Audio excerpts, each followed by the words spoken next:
Lectura del Santo Evangelio según San Mateo. Nacido Jesús en Belén de Judea, en tiempo del rey Herodes, unos magos que venían del oriente se presentaron en Jerusalén, diciendo: ¿Dónde está el rey de los judíos que ha nacido? Pues vimos su estrella en el oriente y hemos venido a adorarle. En oyéndolo el rey Herodes se sobresaltó y con él toda Jerusalén. Convocó a todos los sumos sacerdotes y escribas del pueblo, y por ellos estuvo informado del lugar donde había de nacer el Cristo. Ellos le dijeron: en Belén de Judea, porque está escrito por medio del profeta: y tú, Belén, tierra de Judá, no eres la menor entre los principales clanes de Judá, porque de ti saldrá un caudillo que apacentará mi pueblo Israel. Entonces Herodes llamó aparte a los magos y por sus datos precisó el tiempo de la aparición de la estrella. Después, enviándolos a Belén, les dijo: Id e indagad cuidadosamente sobre ese niño, y cuando le encontréis, comunicádmelo, para ir yo también a adorarle. Ellos, después de oír al rey, se pusieron en camino, y aquí que la estrella que habían visto en el oriente iba delante de ellos hasta que llegó y se detuvo encima del lugar donde estaba el niño. Al ver la estrella se llenaron de inmensa alegría. Entraron a la casa y vieron al niño con María su madre, y postrándose le adoraron. Abrieron luego sus cofres y le ofrecieron dones de oro, incienso y mirra, y avisados en sueños que no volvieran donde Herodes, se retiraron a su país por otro camino. Palabra del Señor. ¿Qué tal, queridos hermanos en Cristo? Muy feliz Epifanía del Señor. Supongo que tengo problemas de internet, así que lo estaré subiendo dentro de bastante tiempo, pero bueno, ya les va a quedar esta lectura de la Epifanía que me gusta mucho porque hago mucha relación con la ciencia. Estas figuras un tanto misteriosas, estos magos que representan muchas cosas, pero en definitiva la palabra epifanía es manifestación, es epifanía del Señor, es la manifestación del Señor. ¿Qué Señor? Jesucristo.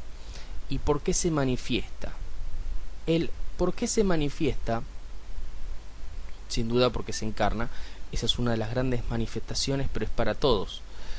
¿Qué es lo que tiene de especial esta fiesta? Que estos magos eran paganos. Ya en el último versículo, estamos en Mateo 2 del 1 al 12, ya en el 12 dice: y se retiraron a su país por otro camino. Claramente no eran judíos, eran de oriente, más cercano, más lejano, India, Babilonia, Persia. ¿De dónde corno eran? No sabemos. ¿Cuántos eran? Tampoco sabemos. La tradición dice que son 3, pero dice unos, no dice uno ni dice 3, el Evangelio propiamente dicho. Y además los nombres que tienen, Melchor, Gaspar y Baltasar, tienen significación hebrea, lo cual es interesante, ¿no? Porque uno pensaría de que si fuese un invento posterior estaría en otras lenguas, quizás en latín, quizás en griego, quizás en siraico, pero no, está en hebreo. Eso le da sustento a los Reyes Magos. Sin duda que si eran persas, babilónicos o indios, o uno de cada una de esas regiones, no se llamarían con nombres hebreos. Sí, posiblemente. Lo primero que quisiera hablar es por qué se dice Reyes Magos. Cuando vayan a misa, si es que no fueron. Recuerden la primera lectura, si mal no recuerdo, del profeta Isaías, que habla de que los reyes se van a postrar ante el Mesías, ante el Cristo. Y si leemos los evangelios, vemos que los únicos que se postran, la palabra acá usa muchas veces la palabra adorar, pero es una reverencia, es un postrarse majestuoso. La palabra griega que utiliza Mateo, sí, puede también significar adorar tranquilamente. Eso por un lado. Y por el otro lado, estos magos dan dones de oro, incienso y mirra. No cualquiera tiene esas cosas. Son cosas muy, pero muy, muy caras. Entonces, lo que Mateo precisa como magos, mago era una figura muy conocida en aquel entonces.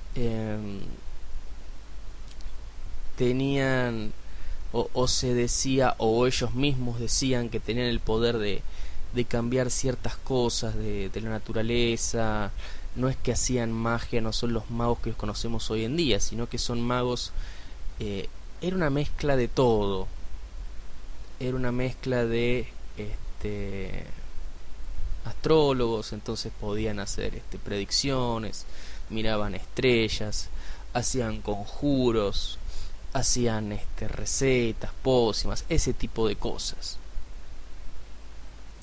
¿Por qué Epifanía del Señor? Voy a terminar de cerrar cabos. El Señor se manifiesta a estos tres que no son judíos, ¿sí? Son paganos, mínimo son paganos. He ahí que es la manifestación del Señor. Ya cuando el niño es chico, cuando llegaron los magos y el rey Herodes manda matar a los menores de 2 años, o casualidad, bueno, entre ese rango, entre esos 0 y 2 años, igual los ponemos en el pesebre, porque bueno, es lindo que lo vayan a adorar en el lugar tan humilde donde nació, pero tenemos pocas certezas, al menos históricas. ¿En qué estaba? Estaba con el tema de los magos. Entonces, sin duda que para el judío el mago era alguien bastante despreciable, alguien que hace sus cosas por otro camino, como para nosotros hoy en día sería la brujería. De cuanto yo conozco, así bien que tiene una vida activa en la iglesia, no sé si yo jamás conocí a nadie que vaya a divinas, o que le tiren cartas del tarot o hagan cartas natales. Más bien, si lo veo en los cristianos, veo en los cristianos que tienen una pata adentro y una pata afuera. Esos que están ahí en medio, eso sí puede ser. No es que esté despreciando todas esas profesiones y demás cosas. Yo las respeto, no las creo, no iría. El que quiera ir, perfecto, no tengo nada en contra. Si le gusta, le sirve, adelante. A los que estamos metidos de lleno en la fe, nos quedamos ahí. ¿Para qué vamos a ir a otras cosas? No nos hace falta, creo yo. Si a alguien le hace falta, bueno, está bien, qué sé yo. Bueno, esta es la razón por la cual los magos, para un judío, es no es una persona bien vista, en definitiva. Aclarado qué es los magos, aclarado qué es la Epifanía, aclarado si son 3 y demás cosas. También una lectura del Antiguo Testamento de uno llamado algo así como Valías, muy interesante. Era con B larga, que lo vimos y tiene mucho que ver con esto, pero en esta vuelta no tengo la lectura y no quiero perder tiempo. Porque utilizo mucho los Reyes Magos, los utilizo para hablar desde la ciencia. Sin duda que hoy en día ciencia es la astronomía, no la astrología. La astrología quedó más por una cuestión medio de chanta, y se quiere ver, puso una palabra mal y pronto, mucho no sé. En definitiva, lo que se dice es que las estrellas tienen cierto influjo sobre nosotros, entonces mirando las estrellas se puede predecir cosas. De ahí viene el horóscopo, los signos zodiacales, etcétera. Empíricamente hay muy poco demostrado.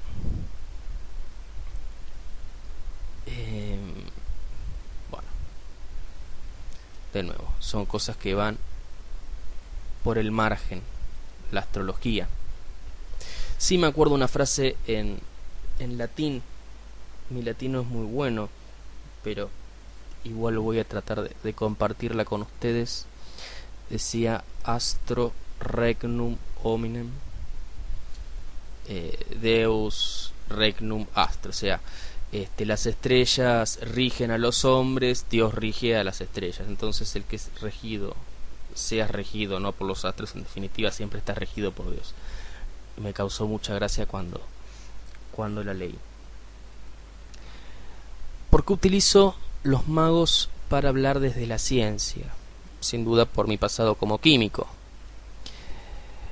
La ciencia, al igual que la filosofía, uno desde la razón, filosofía, otro desde la cuestión demostrable y empírica, tratan de llegar a Dios, ¿sí?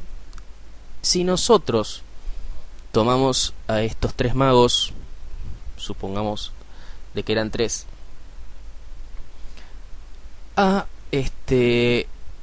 hasta Jesús llegan, según lo que dice acá, por una estrella.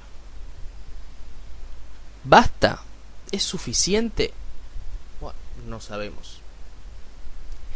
¿Qué significa esto de la estrella? En la antigüedad se creía, no que eran soles, sino que por cada rey o cada persona célebre y grande que había, estaba su estrella en el cielo.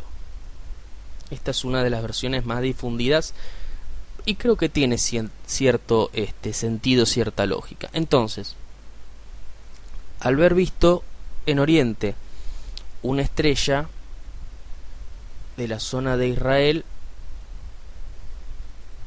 estos magos dicen: nació el rey, vamos a darle culto. A mí me parece que no es necesario. ¿Tenían alguna profecía? Quizás, supongamos. Si los magos eran de Babilonia, había una comunidad judía muy fuerte. Solamente un tercio vuelve del exilio. Entonces, yo creo que el tema de simplemente ver una estrella no basta. Pero bueno, ellos por medio de su ciencia llegan a Israel, llegan a un país, ¿sí? Tienen que encontrar una aguja en un pajar. Pajar, Israel, la aguja donde está el niño. Fíjense que no les alcanza la ciencia para llegar al niño. Tiene que ir al palacio del rey, porque lo primero que pensaron ellos, lo cual es lógico, el rey que acaba de nacer tiene que ser hijo del rey actual. Monarquía por sucesión. ¿Qué es lo que hace Herodes? ¿Y qué es la propia hermenéutica y exégesis del texto lo voy a dejar para más adelante. Pero en definitiva, ¿qué hace? Termina llamando a los escribas y sumo sacerdote, o sea, al sumo sacerdote, a los sacerdotes y al escriba y a los escribas. Tienen que pasar irremediablemente por algo que tiene que ver con la fe. Acá no es una cuestión política. El rey Herodes pudo haberle dicho, che, están locos. Y no es una cuestión meramente científica. Hay que pasar, por lo menos tangencialmente, por la cuestión religiosa para llegar a Dios. Y una vez que tocaron ese punto con la religión, terminan llegando al niño. Con la ciencia pasa lo mismo. Con la filosofía y con las ciencias pasa lo mismo. ¿Se puede llegar a Dios desde las ciencias? Desde la matemática, desde la física, desde la química, desde la filosofía, sociología, biología, etcétera. Sí, sin duda que se puede. Pero este camino es largo. Estos magos vinieron desde Oriente y se terminaron yendo por otro lugar. Fíjense eso, que interesante, no lo había pensado nunca. Vienen por un lado, por el lado de la ciencia, y se terminan desviando, terminan volviendo por otro lugar. Bueno, aporta algo más. Decía, sí, pueden llegar a Dios. Platón, Aristóteles, lado de la filosofía, llegaron a Dios. Einstein, que tenía alguna formación religiosa, termina llegando desde la ciencia, sin ninguna duda. Y lo demás también, las demás ciencias. No voy a poner caso por caso de cada ciencia gente que haya llegado a Dios. Pero en definitiva, se puede llegar a Dios. Pero este Dios no es pleno, no es completo, no es un Dios personal que se revela. Para eso hay que ir a la religión, para eso hay que ir al palacio de Herodes, y que Herodes llame a los que saben, en definitiva, del texto bíblico. Terminan dándole una cita que seguramente habrá sido para el rey David. No lo dudo, porque David era de Belén, lo digo por eso. Entonces, después de esa cuestión tangencial, decir, bueno, en Belén. Y en Belén, yendo hacia Belén, ven la estrella, terminan llegando. Esto es lo que me gusta de este texto, que me sirve para juntarlos con otras ciencias que no son propiamente la teológica. Con todas se puede llegar a vislumbrar de que hay un ser superior, o unos seres superiores, de que hay algo más, de que la muerte no se termina, pero no podemos llegar plenamente a Dios. Para llegar plenamente a Dios, Dios tiene que revelarse, si no, no lo conocemos. ¿Sí? Están las posibilidades, como hay tantas cosas que están las posibilidades. Supongamos, vida extraterrestre. ¿Hay vida extraterrestre? Bueno, no sabemos. ¿Puede haberla? Sí, puede haberla. Ahora, si viene un extraterrestre, sí, mira, soy extraterrestre, soy de tal lugar, bueno, ahí lo conocimos por una revelación. Vaya analogía, ¿no? Pero bueno, ¿se entiende? ¿Qué es lo interesante en la parte más exegética de este texto?